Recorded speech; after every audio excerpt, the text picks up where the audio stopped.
Michael Church, Crawl Space Ninja. We got a great Ask a Ninja from Mark in Milford, Michigan. And basically what's going on with Mark is the encapsulation was so good. They did such a good job air sealing the vapor barrier to the foundation wall and to the pillars that now his plastic is actually ballooning off of the ground. I want to talk about that. Stay tuned.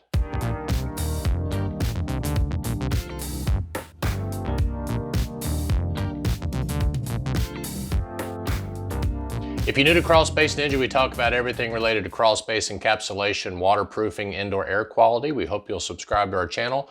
Ring that notifications bell. Make sure you check us out on our DIY store and our franchise opportunities.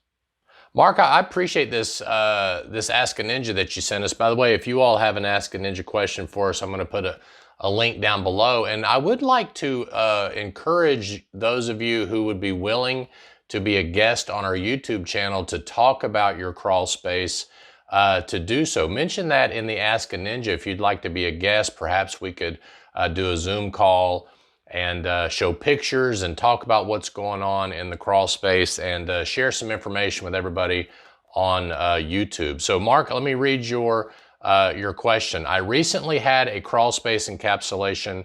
I now have ballooning of the vapor barrier. It is a 6 mil reinforced. Do you have any idea what could have caused the vapor barrier to rise off of the dirt floor? And I'm going to show a picture of the plastic. Now, a couple things about your situation, Mark. I see that they used a spray foam to attach the vapor barrier to the foundation wall. And for those of you that maybe have a brick foundation or a stone foundation and even a block foundation, if you really like spray foam, this is a great example of how to do that. They took the plastic probably 6 to 12 inches up the wall and then spray foamed all the way up. Now, I did check, and your area, or at least Michigan itself, does have termites. I don't know if your local municipality requires a termite gap. I did not see a termite gap in this photo or any of the others that you sent. You only sent me 2. But basically, this is a great way to install plastic if you want to use spray foam. The only problem is that they sealed it so well that the plastic is now ballooning. You can see that air has actually pushed up underneath the plastic so much it has nowhere to go. So it's basically ballooned inside of the crawl space. And look at these pillars. Again, they did a great job air sealing around the pillars, the plastic. Obviously, their taping is pretty good. But too much of a good thing can be a problem. And that's kind of what we're dealing with here. First of all, I want to mention that those of you who always ask me, where does the makeup air come from if you completely seal your crawl space? This shows you where the makeup air can come from. It can come from the soil. Most people don't realize that the soil gives off, oxygen and, obviously radon and soil gases and other things like that. So if you've got an active ventilation fan in that foundation vent, in order to push out those soil gases, and you've done a great job air sealing the rim joist and even the sill plate and other parts of the crawl space, you can still get that makeup air from the soil.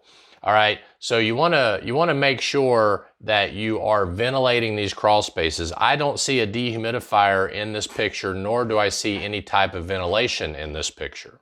So, like I mentioned, you can have too much of a good thing, but what I would recommend you do, Mark, if you want to correct this problem, it could be an easy fix.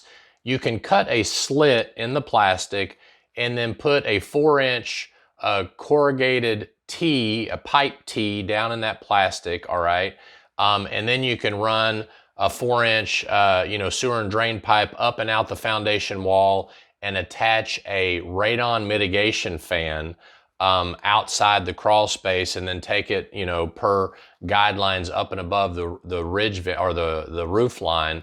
Make sure it's not dispersing around any windows or anything like that. And then that way you're getting all of that trapped air out from underneath the vapor barrier. That air is being pushed up and out of the crawl space, and you don't have any. Eventually what's going to happen is if you leave it the way it is, I can see that plastic, the tape, and possibly even the spray foam actually breaking up and loosening and getting less effective, and eventually it's going to start leaking air out into the crawl space, most likely. And I would also guess that during certain times of the year, this problem is going to be more of an issue. Perhaps in the winter when you have your heat on, the stack effect is more pronounced. You know, the warm air is rising up out of the attic, and that could make more soil gases rise up underneath the plastic, versus in the summer, you may not have as much of an issue. I don't know when this picture was taken, but that's what I would do. I would cut a slit in the plastic, make sure you put in